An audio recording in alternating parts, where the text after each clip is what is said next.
in 2022, 6th of June, as you say, Premier Anastasia Palaszczuk, she launched an independent commission into inquiry into the forensic DNA testing in Queensland. The inquiry was established to ensure transparency, identify opportunities for improvement, and ensure public confidence in the collection of DNA and testing and the analysis undertaken in Queensland in the criminal justice system more broadly. This inquiry was conducted by former President of the Court of Appeal, retired Judge Mr. Walter Sofronoff. In terms of his background, I understand he's got a really strong track record in terms of the work he's done. Can you tell us a little bit about, I guess, how we got to that point and what the future holds for Shandy's legacy, given that report? Yeah.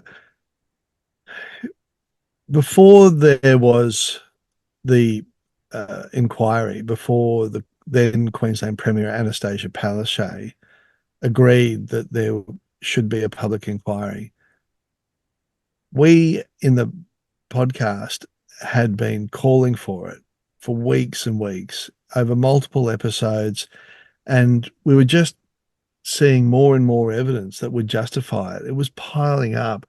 And, I was saying to Kirsty, when we'd catch up for a cup of tea or, to talk about where things are at, what's your view about how bad this looks? And she's a very, very good, highly experienced, forensic biologist whose work in this field in DNA, is second to none. She's like a dog with a bone, and she's so gutsy.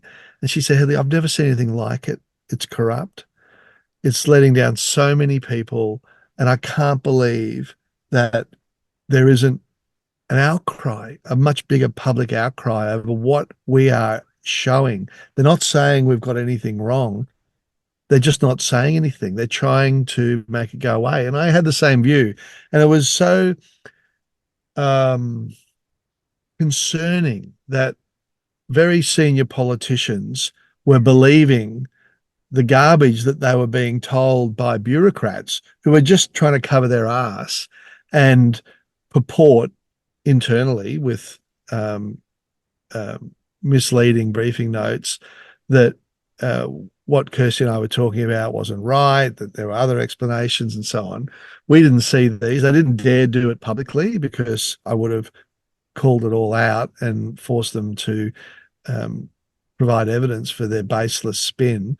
But it was really worrying that we weren't seeing from government the proper response. In my experience as a journalist, and I've been around a lot of important yarns and seen the response of government to serious, significant revelations, there is a public inquiry usually called, and it doesn't take that long, and we can see lots of different types of inquiry. Sometimes they're large ones, such as a Royal Commission style inquiry. Sometimes they're relatively modest and still effective. But in this, we weren't hearing anything. It was just crickets. And it's a testament to Kirsty and to our joint commitment that we just decided, well, stuff this. We're just going to double down. We're not going to let them off. And the turning point came when there was a media conference out at place called Pinkenbar, which is near Brisbane Airport. I think it's Pinkenbar. And the Premier was opening a cruise ship terminal there. And I don't go to media conferences unless they're directly related to a story that I'm dealing with. And I remember I was still in my pajamas at home.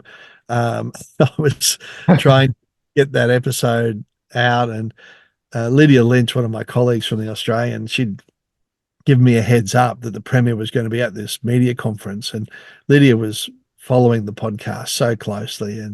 And I could tell that she was suggesting that perhaps she and I could form this sort of flying wedge and jointly ambush the Premier.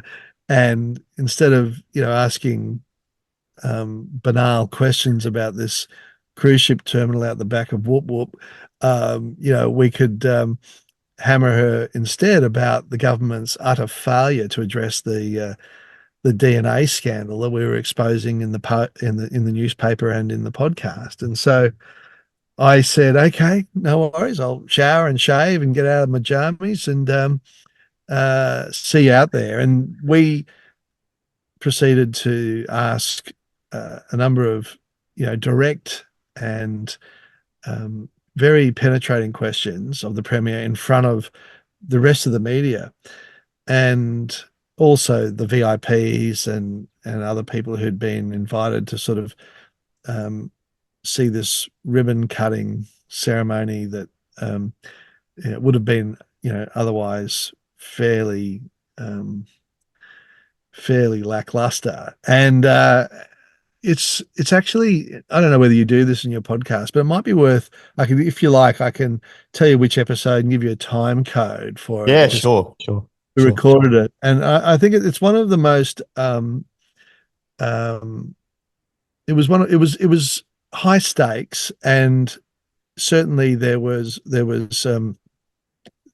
grumbles from some of the people there that we had effectively, you know, um, uh, tarnished their special occasion, after years of COVID and so on, and these cruise operators were so proud of their new terminal, and here's a couple of journos from the Australian who didn't want to talk about the terminal. They wanted to talk about the government's failure in addressing a DNA scandal. But it was a really effective push that we made, and it was within, I think, an hour and a half, maybe even less, of our questions being directed at the Premier, that the first seeds for the public inquiry were being sown. She was on the phone to her senior advisors, to her Attorney General, and they were working out how were they going to address this, that, there was no escape. They were getting it in the podcast, they were getting it in the paper, and now we were turning up at a press conference and asking questions about things that she didn't want to answer. And so that was the turning point. That's how we got that inquiry that um, really then began an excoriating process of vindicating what we'd been saying in the podcast and showing so much more about what was literally the corruption of science in that laboratory. How did she fend off the questions? Was it just a lot of roundabout answers? Well, she did her best, and I, looking back, probably think that um, she wasn't herself to blame. Yeah. Uh, she, like the health minister and the attorney general, were being given really dodgy, really misleading advice by others, public servants, for their own reasons. And this is often the way in the public service and in state governments, and no doubt the federal government. Ministers will um, they need honest, independent, fearless advice from public servants. But if those public servants fear that they've got a target on their back, because if they give the honest, fearless advice, it means they've completely screwed up. If they say, Minister, yeah, look, we think those journalists have actually discovered that we may be sitting on the world's worst forensics disaster.